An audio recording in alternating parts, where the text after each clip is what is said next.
Welcome to the Brain Picker Pro Show, live from Lake Wiley, South Carolina, and all the way over in Arizona, sunny Arizona. I'm sure it's always sunny in Arizona.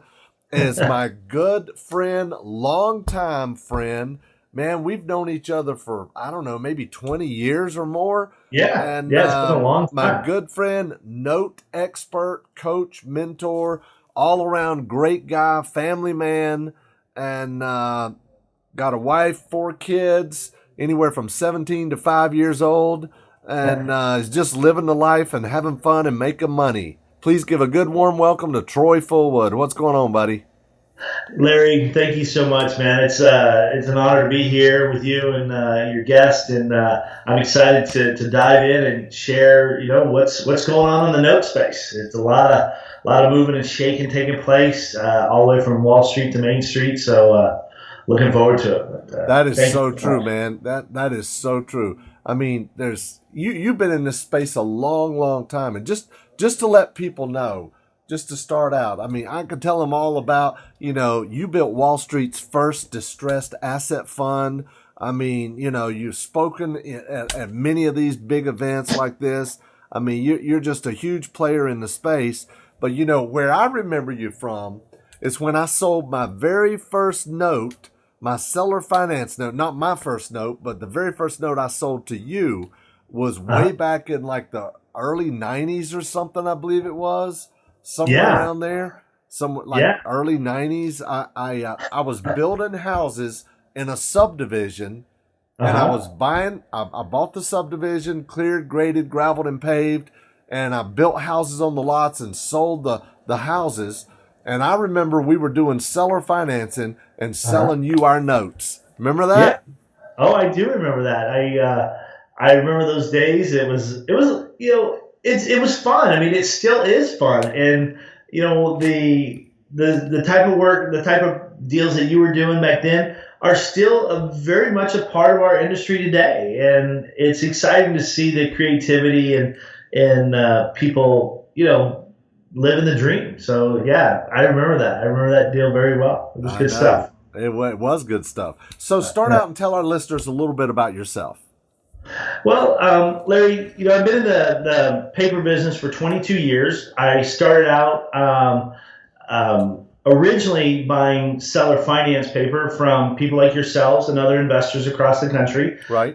Worked where I would buy season loans, ones they already had on the books, and then I would oftentimes come in alongside investors and show them how to do simultaneous closings, where we could fine tune the terms of the deal so that the investor could maximize their sale price on it. And we actually still do a lot of that today, even within the parameters of Dodd-Frank and showing investors how to apply that to their business model, stay in the safety zone when it comes to that type of stuff, and then liquidate it. It's really the beauty of it is we're able to kind of come alongside investors and kind of create their own financial segment or their own financial division Right. within their companies, and it allows them to do what they do best and to enhance their returns and then to create product that we want to buy. And so we've been doing that for 22 years, and then got into the NPL space back in '05, where I bought a portfolio, $8.6 million portfolio for 2.7 million, Now, and I Troy, sold it. you might have to explain what an NPL is to some people. Oh, okay, yeah. So an NPL is a non-performing loan. In the first lien space is our focus. So we focus on first lien performing and non-performing residential mortgages. Occasionally we'll buy seconds. Those are few and far between. Right. But the NPL space was at a time where we had actually kind of stumbled into it because it wasn't our core business. Right. And this portfolio came from a mortgage company that shut down a division. Now that sounds really weird considering if you think back at the market back in '05, '06, it was out of control successful. I mean, it was Right. crazy Right. successful. And yet there were still companies that were going out of business. And This one company shut it down. They were liquidating the portfolio to make the investors whole that were invested in it, and we came in and bought it. And or as whole as they could make them.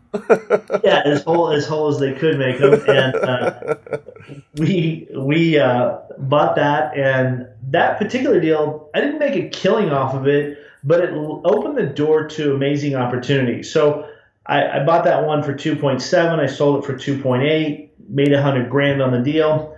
Had no money at risk, and but it opened the door to a relationship on Wall Street where I was asked to develop a model, a distressed fund model that they could invest in. Right. And so I spent the next about 9 months or so developing it out and doing burn ratios and all those kinds of fun things that go with funds. And then they came along and said, here's $30 million. Let's test the model. And we went to work in 2007 buying non-performing loans. And we were buying them at the time, as Warren Buffett says, when everybody's selling, you start buying. Right. So we were buying stuff at 10, 15 cents on the dollar, good quality stuff. And that was a lot of fun. We bought a lot of product for a couple of years and developed a nice 92% IRR on the fund. And the capital people loved it so much they wanted to own the entire pie. And they bought me out and my other partners out. And I went kind of into a semi-retirement kind of model, just kind of keeping to myself and being a family guy and raising my boys and spend a lot of time doing that. And love it. Absolutely love it. So still in the space, still doing the performing notes and the non-performing notes, and got a few education trainings. But right now our big focus is we are in negotiations with attorneys and stuff on a new fund model that we've developed, which is more of a velocity model. And we've got 2 out of the largest 3 financial institutions that are going to play ball with us. So very exciting times. Yeah, just very exciting times. So just doing our thing. That's awesome, man. That's awesome. I love, even though, like, you know, you wouldn't have to show up every day. You don't have to do all this. You know, I mean, you're living the good life. You got a great family. You get to enjoy them, have fun. We were talking before we started recording about, you know, what we're doing this weekend and stuff with the family. So that's pretty cool. But I love that sign right behind you. Stay hungry, stay humble. Yeah, that's it. That's my office model. Model, I guess. Mantra, yeah. Mantra. Thank you. You know, because in our space, you know, it's easy to get puffy, I guess, about life. You know, like, look at me, I did this, and that's great. But really, at the end of the day, what do we really want out of this? You know, as a father. I mean, you and I do this because it's almost like second nature to us. It's just what we've been doing for so long. And so we get to a point where it's like, okay, I can do these things and they're great and we impact people's lives, but really at the end of the day, what matters most? And for me personally, it's about my kids. It's about my beautiful wife. It's about, you know, getting them up for school and sending them off to school with a kiss and a hug and letting them know that they're loved, and then when they come home, you know, taking some time and doing those things. So we've really created a business and around what I call life by design. I don't want to grind it out 80 hours a week. I don't want to grind it out even 40 hours a week, to be honest with you.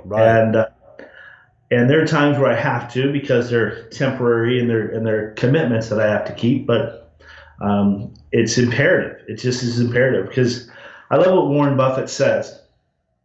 He says, out of all the things in the world he can spend his money on and buying, he can never buy more time.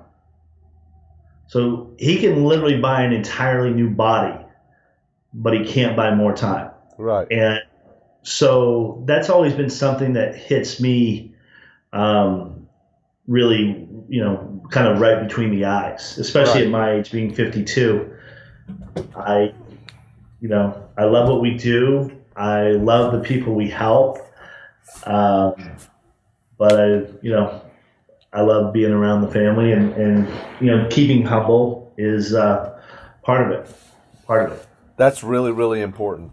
So tell us a little bit about the note business as you do it, as you teach it, and that sort of thing. I mean, there's a lot of people out there using the note business because deals are hard to find right now. They're using the note business to find deals, or they're using the note business to sell deals, creating notes and selling them to people like you. Note out of a deal to make money. I've done that many times when I couldn't sell a house. I Sure. would note out of it, sell it with seller financing, and then sell the note because I couldn't sell it to a cash buyer or a finance buyer. So tell us a little bit about the note space and why people need to be interested in the note space. Well, so to give you kind of a scalable view, the institutional space, meaning the house that you live in, the house that I live in, when we bought those houses, we borrowed money from a bank or an institution, if in Right. fact, that's what we did outside of paid cash. That industry alone is a $10 trillion industry. And you can go on the government website and you can Google, per number of loans and residential loans that are owned by the government and created, and it operates anywhere between 9.5 to 10.5 trillion, pretty consistently. Right. And that's just in the SFR space. You've got the HELOC space, the commercial space as well.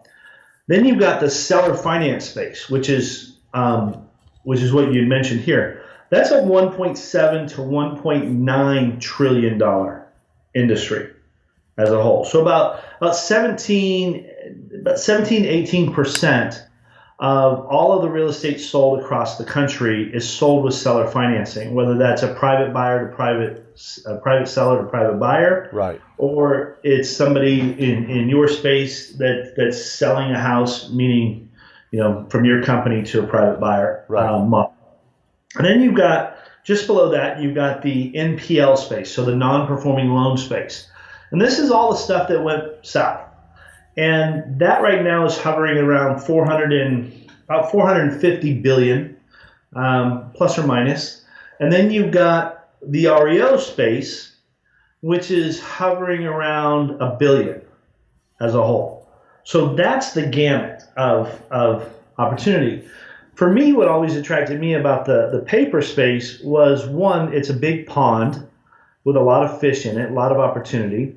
Number two, it's a financial model that typically was reserved primarily for the wealthiest in the country as well as the world. Debt buyers are extremely wealthy people, and that's proven, aka because you can just look at any bank, and they're typically doing fairly well. They have the biggest buildings.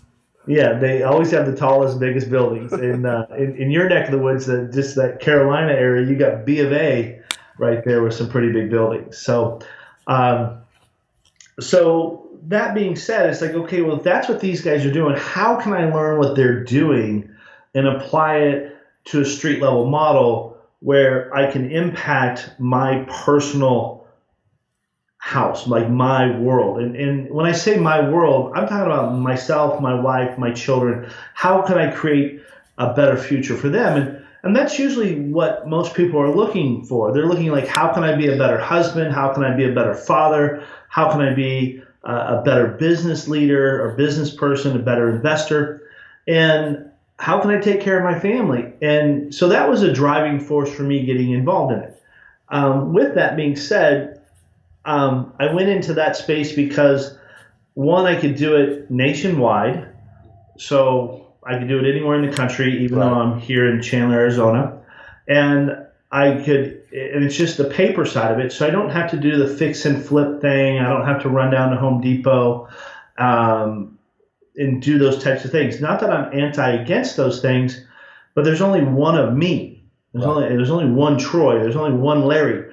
And my question to myself was, how do I use my talent to accomplish the most? in a given time, and meaning that given time, like the time I invest in the business as well as my time here on earth. And that's what got me involved in the space. So with that being said, over that 22-year time period, I got involved in helping out fix and flip investors, primarily because they were the ones creating it. I learned very early on they were the guys and gals that were creating them across the country as an exit strategy to deals like you had mentioned. Now it's a little more popular. It's more talked about, I should say. It's more. It used to be kind of a secret conversation, but now it's much more of an open conversation, and that's great. That's fantastic. The challenge that I see with it, I'll tell you the good and the bad. The good part is there's a lot more of it being created. The bad part is there's a lot more of it being created. And and what I mean by that is a lot of it is created with very poor parameters. Right. So people are going out there and they're being creative because they can, and they're putting together deals between two parties, and that's good. But then they want to sell it. And so I oftentimes look at it saying, hey, if you're going to rehab a house, you're going to put all this energy into picking out beautiful tile and countertops and cabinetry, don't paint the outside of the house hot pink, because there probably isn't a lot of buyers for a hot pink house. Right.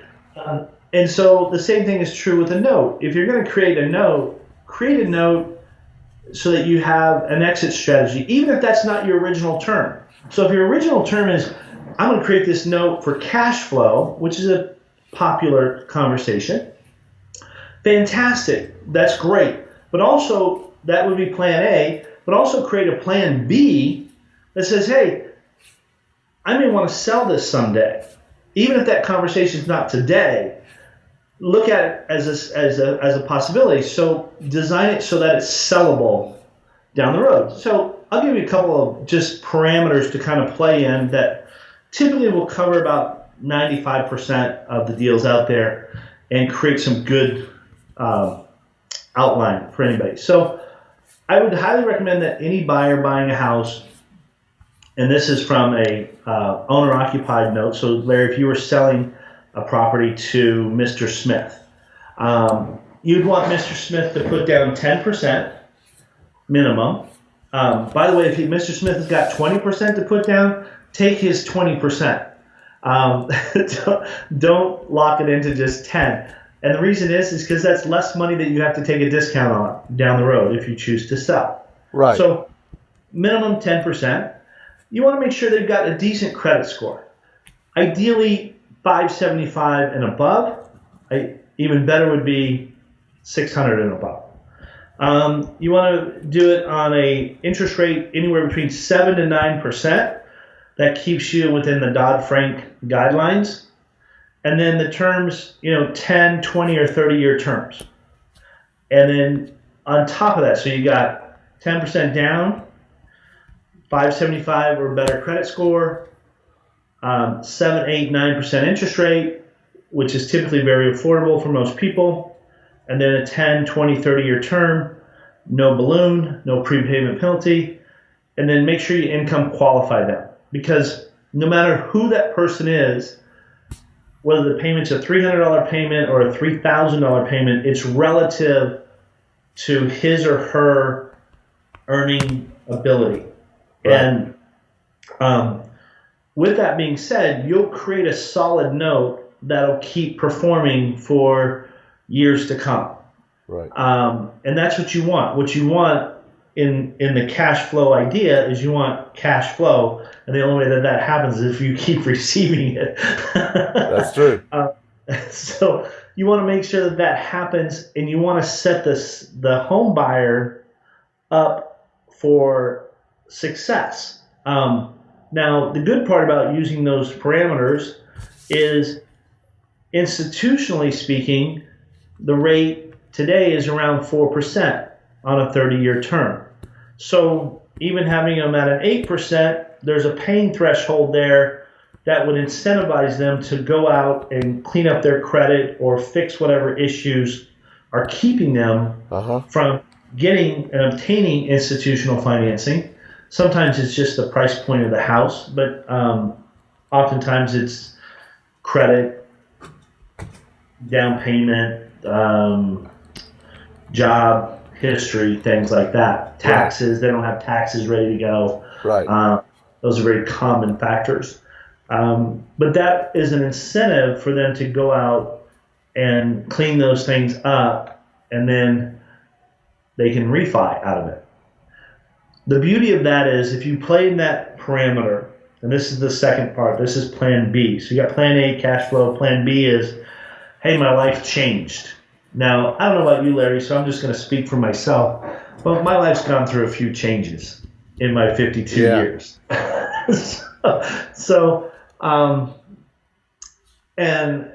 And some of them have been phenomenal changes, and some of them have been less than ideal.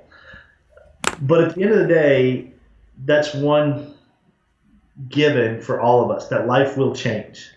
And in a perfect world, we'd hope that it would only get better. But the truth is, that's not always the way the ball bounces. So when that happens, you'll have a product that you can sell to the marketplace, and you'll be able to sell it very quickly in kind of a wrapped package / silver platter type model to a buyer like myself or some institution, and it'll alleviate a lot of hassles.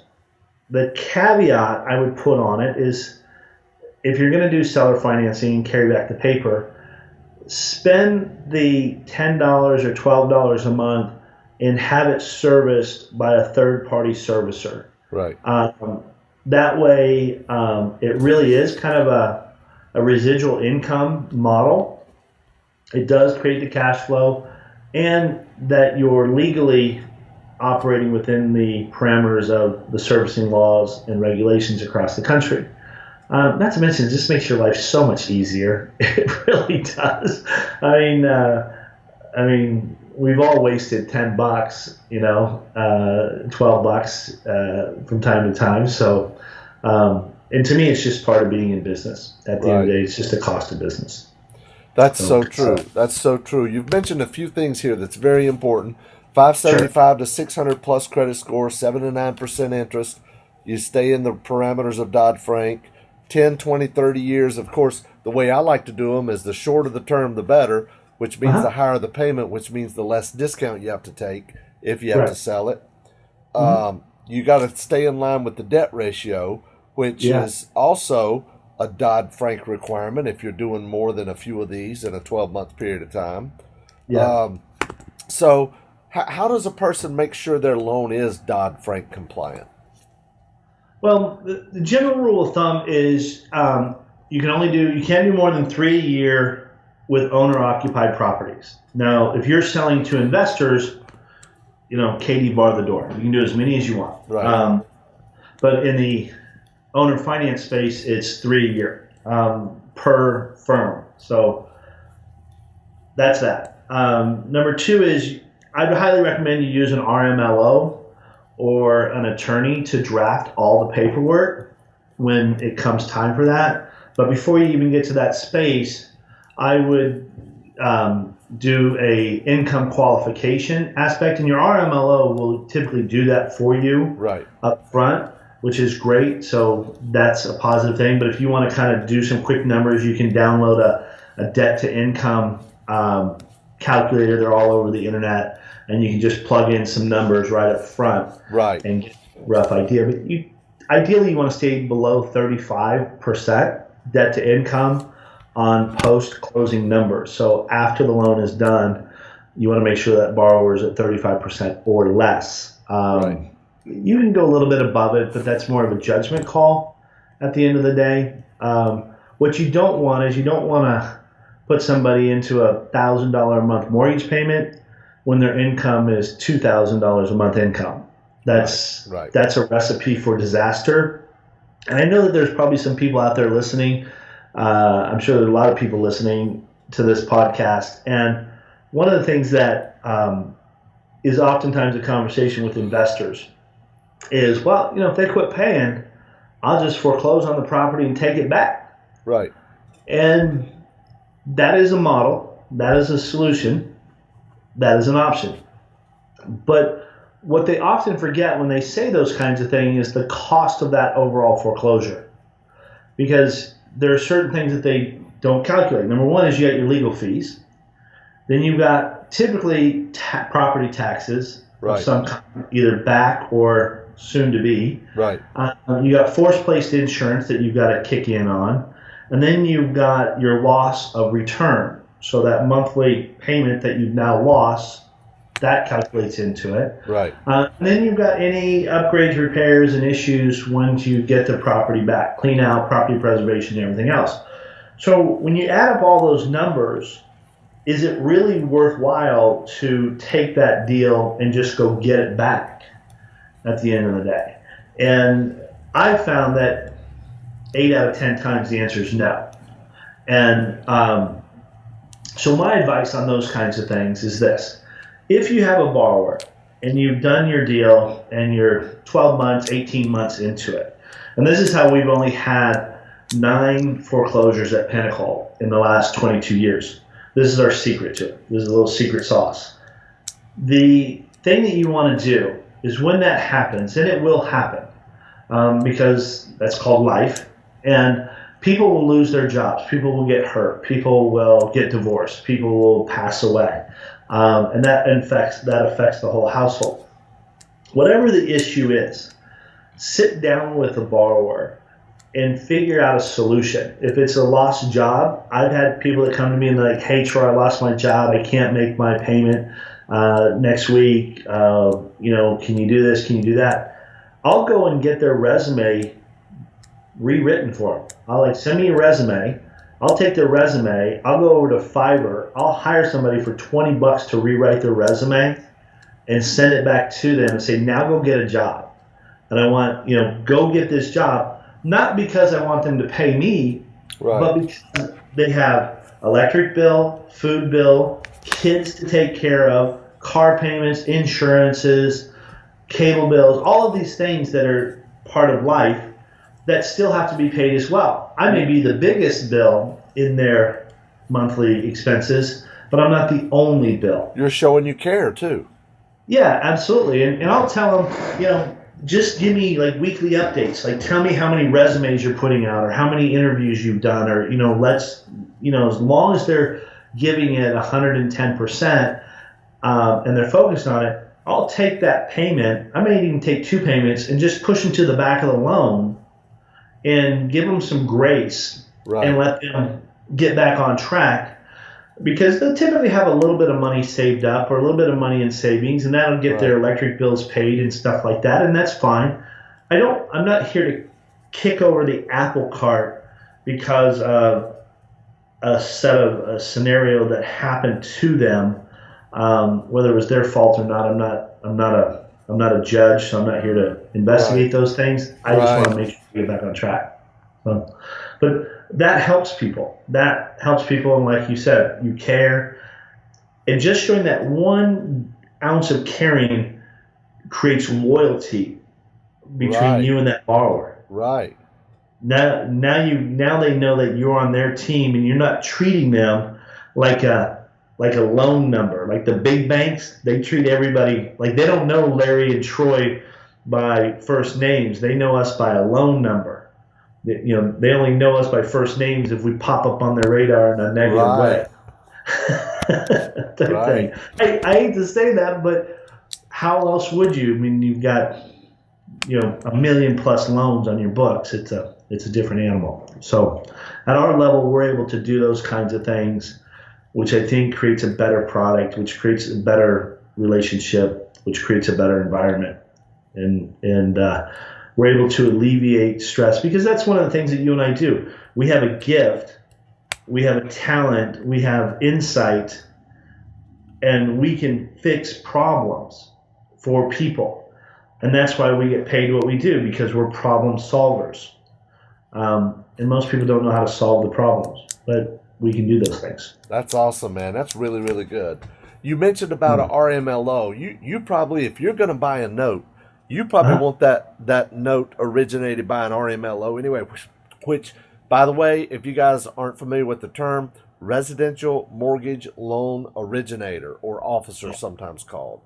Yeah. So, and there's RMLOs that specialize in nothing but seller financing, right, Troy? There's a couple of them across the country um, that do that. Yeah, absolutely. That's awesome. How would a person find one if they're not familiar?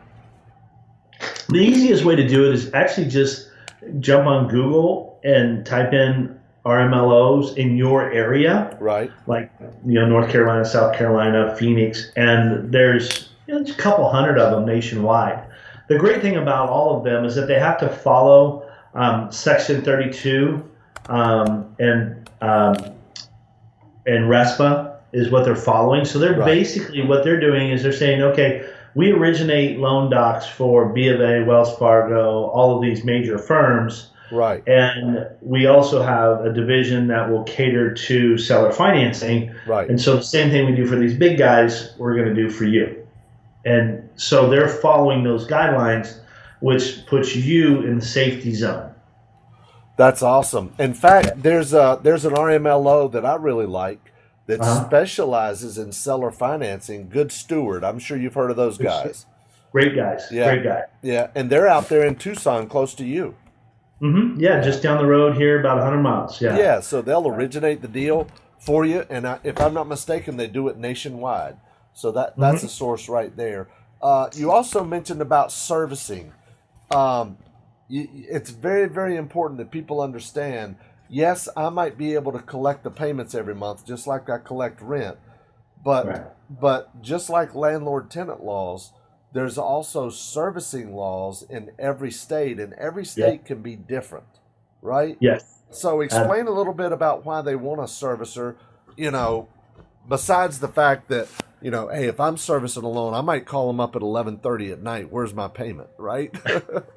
And I'm sure there's a law somewhere against that. Yeah, there is. And so the benefit of using a servicer are kind of twofold. Number one is it streamlines your business at a very affordable price. And even if you just have 2 or 3 notes, one of the things that oftentimes happens when we're buying notes from sellers is I'll go, okay, what's your pay history? Can you show me pay history? And they're like, yeah, no problem. Okay, great. Well, what does that look like? Well, I deposited the checks in the bank. Right. Okay, did you take photocopies of them? Well, no. Did you keep the envelopes? No. Right. Okay, where did you deposit these checks? Well, I put it in this bank account. Okay, so here's what we need to do. We need to go back for 2 years or 12 months or 6 months, whatever the length is, and you need to go get those copies of those bank statements or savings account statements or wherever you deposited it from, and show me that you actually got that check and it cashed and it cleared. Right. When we hear something like that, you and me being business owners, it's like, oh man, another project. And it's a project. Right. And so, we got to go pull the file. We got to go do this. We got to go do that. And that takes time. Whereas if you have a servicer doing it, oftentimes servicers are internet based. So you can log into your portal, you pull up the account, you push print, it prints out the servicing on it, and your file's complete. If they don't have a portal type environment, you can call them up and they'll do it for you and fax it or scan it to you, and then it's done. It's like a 5-minute process versus it being a 5-hour process. Right. At the end of the day. So that's number one. Number two is you can't, and I can't as a lien holder, we can't just call up borrowers and hassle them and do those kinds of things. That puts us in a very litigious type environment, and we run the risk of litigation and things like that, and so that doesn't favor us at all. So you've got the easeability of the servicing, so keeping your records nice and clean and to a T. The other thing about also having a servicer is it's third-party verification. Okay, it's third-party verification, meaning I can't manipulate them, you can't manipulate them, and they're collecting the payments. Whenever they come in, they're posting it, and they're keeping track of it. And that's what brings quality to the note deal. to the note deal as a whole. So when you go and say, hey, all my payments are on time, this borrower's payments are on time, and you show a pay history, it's like, yep, you're right. And it was verified by a third party. So that's a positive. Last but not least is end of the year. So issuing your earned income to you as a business owner, and then sending out the 1098s to the borrowers, interest paid, that they handle those things. So that's a good thing, because as a borrower, as a homeowner, I want to make sure that I'm getting every tax deduction that I'm legally entitled to. Right. And the servicing companies make that happen for your borrower. So that makes a happy borrower, makes for a happy borrower. Right. If you don't do those things, which is oftentimes the case when people are collecting on one or two notes, because they're like, oh, it's just one or two deals, no big deal, I'll just do it myself. Well, if you don't issue that 1098 by January 31st of every year, you're in violation of IRS law. So that could open up a can of worms that you really don't want to open up. Not saying that it'll happen, but you're in violation of IRS law. So it's just, yeah, there's a lot of shortcuts in business, in any business, I think, and our business is no different. But my advice to professional investors out there is adapt really healthy habits in the beginning and just make them as part of a cost of doing business. And by doing so, your business will scale versus trying to pinch pennies at every corner of the deal. If that makes sense. That's so true. It really is. I mean, investing, whether it's in real estate or in notes, it's a team sport. Yeah. You got to have other people on your team, right? Mm-hmm. Like, if you're a fix and flipper, you got to have a contractor, you got to have a realtor, you got to have a private money lender or a hard money lender. Just like in the note space, you got to have an RMLO, you got to have a servicer, you got to have somebody like yourself to buy your notes from, or to buy your note or to sell your notes to. Sure. I'm sure you as a note buyer, right? Uh-huh. You look a lot more favorable on a note if they used an RMLO. If they structured it like you said a minute ago, right? Sure. Uh-huh. And if the borrower's got some skin in the game, and if they hired a professional servicer for third-party verification about the pay history, I'm sure you look much more favorable on those kind of notes, don't you? Well, absolutely, because instead of it being, one of the number one questions we get when we sign a contract with somebody is, how fast can you close? Yeah, that's the first question. That's the first question, and my response to that is, how fast can you move? Right. Because I can move really fast, and what oftentimes happens is the seller of the note is disorganized. Their files are in disarray. They don't have the right paperwork. They're missing pages. The pay history is, they've been putting it in their bank account. So they've got to put all this stuff together and then give it to me as a package, so then I can do what I need to do, which is my due diligence and title and all those other things. Right. So if they've done the right steps in the beginning, then it's like it's a 30-minute process versus it being a 30-day process. Right. As a whole. And oftentimes, the longest, we did a note deal, and it took us just shy of 2 years to get done on one note deal.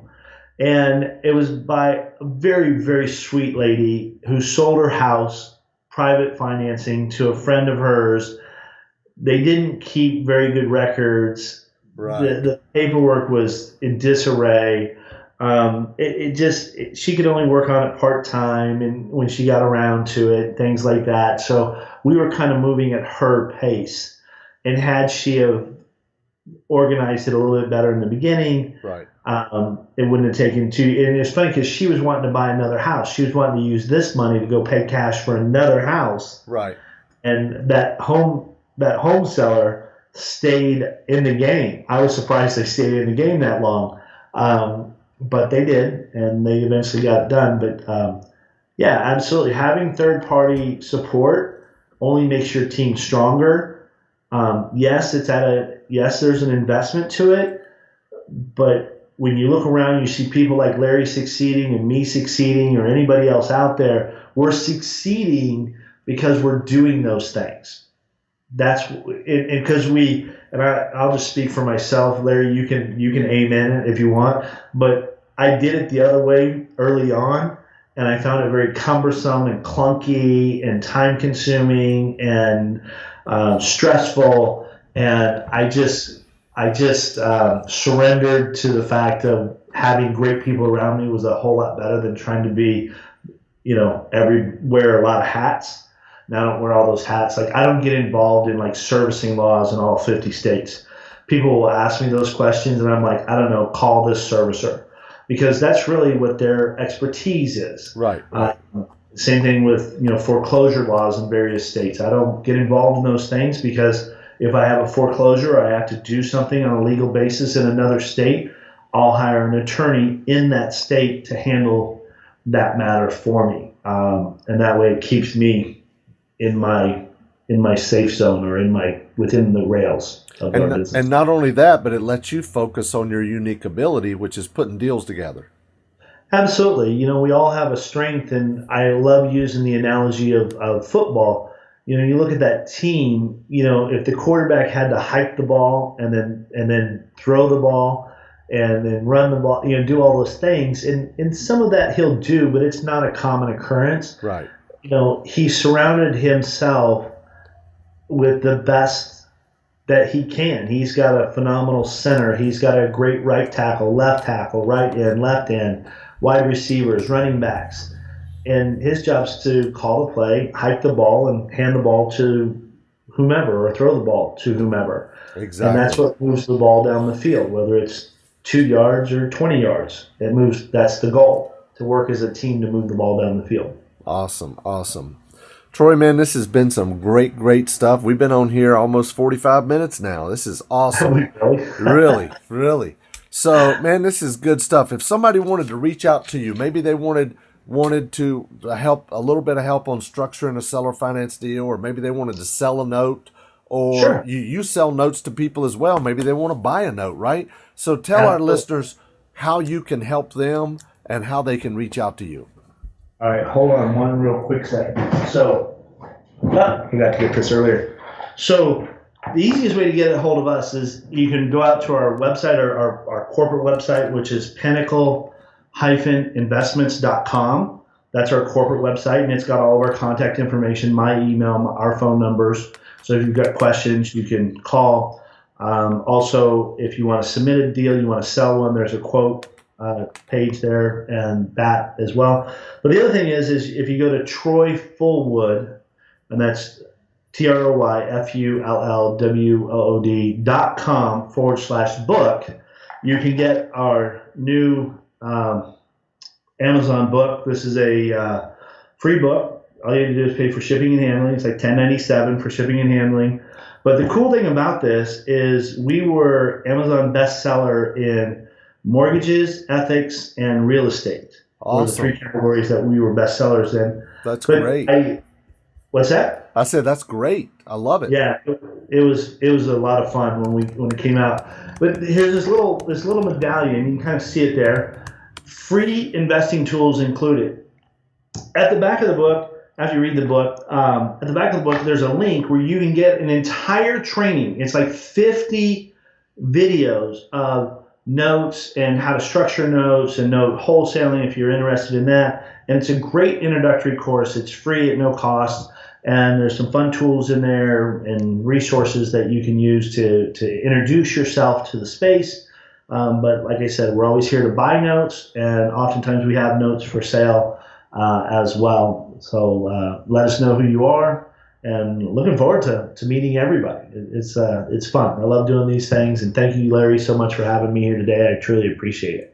That's awesome, man. Thank you so much for being on. I appreciate the offer for the free book. I'm on the website right now.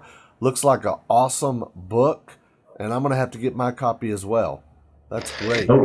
I'll sign a copy for you. Oh, by the way, everyone that orders from the site, I sign them, so you get a signed edition. So I'll send you one, buddy. That's cool, man. And I'm telling you guys, everybody listening right now, you better get it while he's willing to sign it. I used to do the same thing, and then we were ordering books 1,000 at a time, and I was sitting in the conference room signing 1,000 books at a time. I finally said, forget it, I can't sign any more books. We're going to send them out without being signed. So we don't do that anymore. So take advantage of it while you can when he just released the book. So, Troy, that'll get old after a while, I promise you.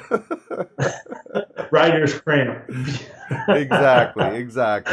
That's funny. Thanks so much for being on, man. I really appreciate it. Thank you, Larry. It's been an honor being here, and thanks so much for having me here today as well. Awesome. Thanks a lot.